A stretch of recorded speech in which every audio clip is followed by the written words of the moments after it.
Time travel एक ऐसा concept है जिसमें एक व्यक्ति या ऑब्जेक्ट टाइम के एक स्पेसिफिक पॉइंट से दूसरे पॉइंट पर ट्रेवल कर सकता है। टाइम ट्रेवल के कॉन्सेप्ट को हम मेनली साइंस फिक्शन में एक्सप्लोर करते हैं, लेकिन फिजिक्स की कुछ थ्योरीज जैसे आइंस्टीन की थ्योरी ऑफ रिलेटिविटी के थ्रू टाइम ट्रेवल करना पॉसिबल हो सकता है। और आज की इस वीडियो में मैं टाइम ट्रेवल के बारे में आपको बताऊंगा और इसके साथ ही मैं कुछ ऐसे पैराडॉक्स को इस वीडियो में कवर करूंगा जो एक नॉर्मल इंसान की समझ से बाहर हो सकते हैं। और इस टाइम ट्रेवल की शुरुआत कहां से हुई थी और क्या सच में टाइम ट्रेवल पॉसिबल है, और अगर है भी तो हम उसे कर कैसे सकते हैं, इन सभी सवालों के जवाब मिलेंगे आपको इस वीडियो में। तो वीडियो बहुत ही मिस्टीरियस होने वाली है, इसलिए अभी से लाइक कर दो और अगर चैनल पर नए हो तो सब्सक्राइब वाला बटन दबाना मत भूलना, क्योंकि आगे भी आपको इसी तरह का कंटेंट देखने को मिलेगा। तो चलो इस मिस्टीरियस वीडियो की शुरुआत करते हैं।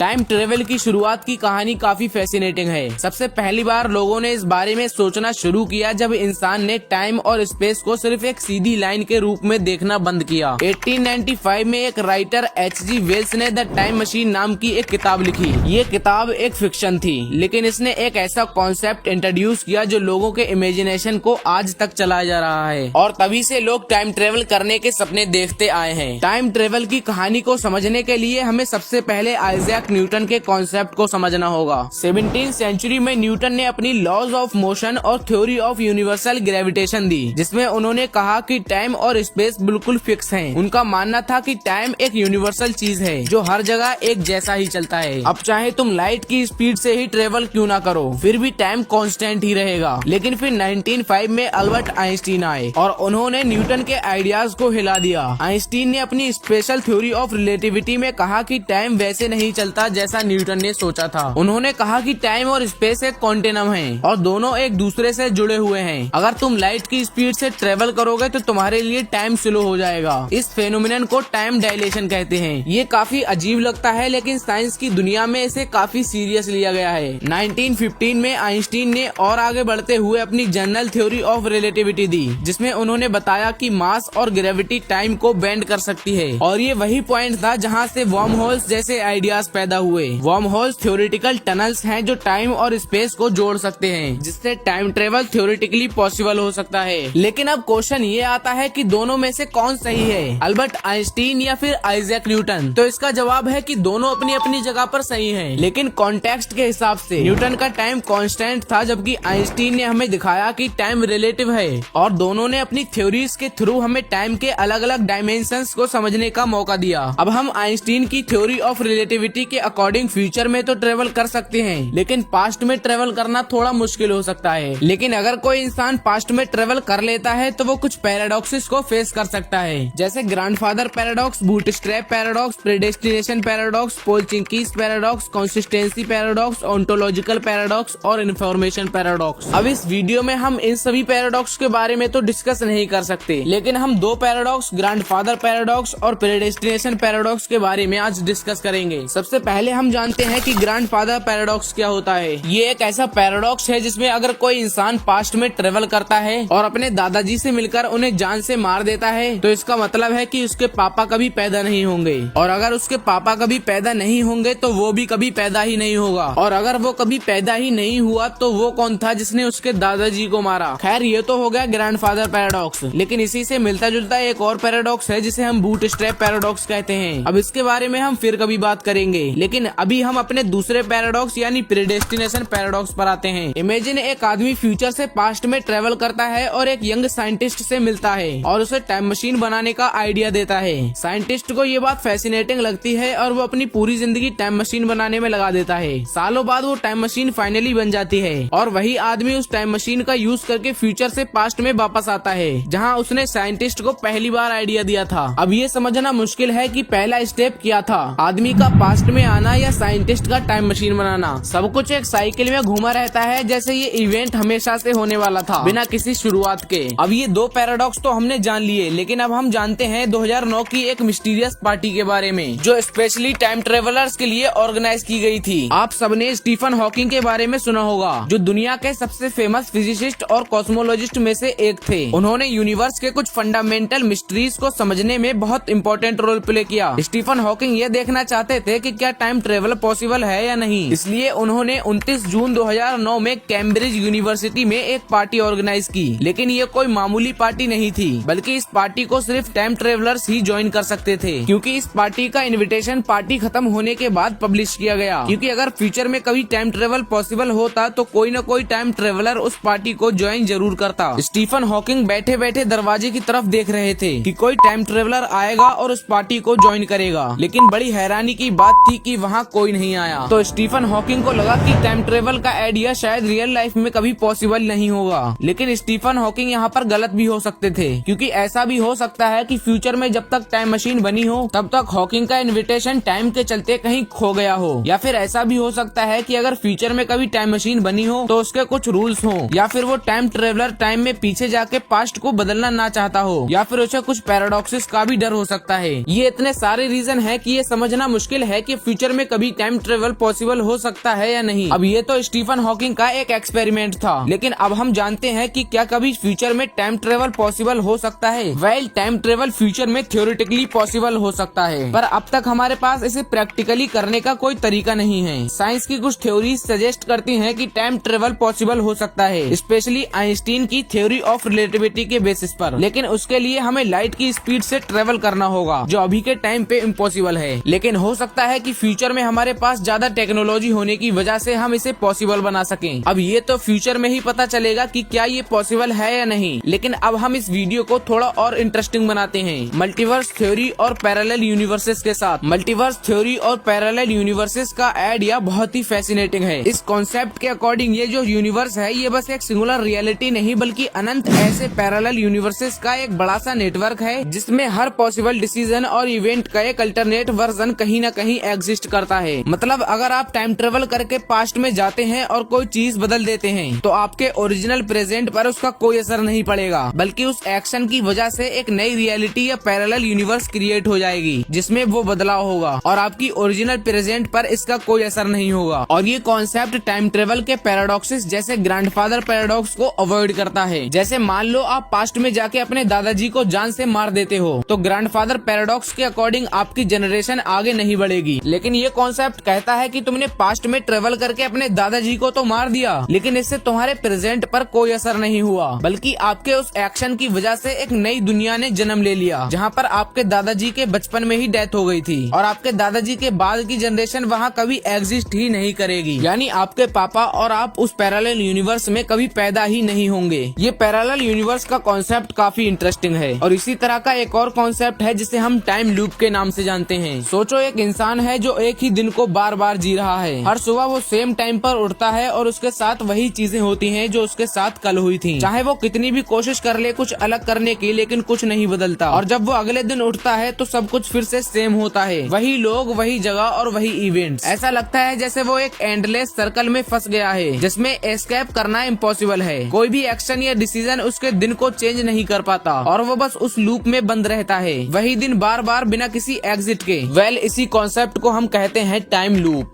इस वीडियो में मैंने टाइम ट्रेवल के कुछ ही टॉपिक्स कवर किए हैं, क्योंकि ये एक शॉर्ट वीडियो है टाइम ट्रेवल के ऊपर। वरना अगर हम टाइम ट्रेवल के ऊपर एक डिटेल वीडियो बनाएं तो 30-40 मिनट से भी ज्यादा की हो सकती है। अगर इस वीडियो पर 2000 लाइक्स आ गए तो मैं टाइम ट्रेवल पर एक डिटेल वीडियो बनाऊंगा। तो आज की इस वीडियो में इतना ही, मिलते हैं जल्दी नेक्स्ट वीडियो में।